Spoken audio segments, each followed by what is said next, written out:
Ով է Կակուլի թագուհին։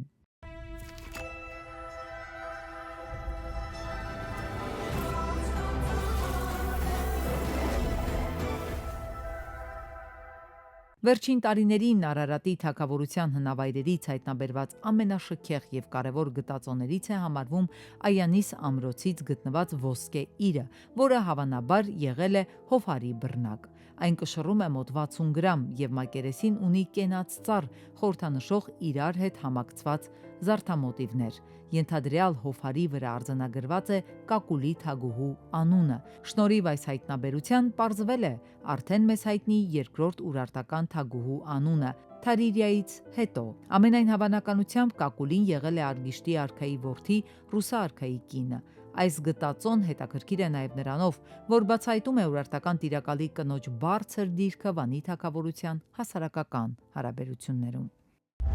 Նախագծի գլխավոր գործընկեր Ակբաբանկ։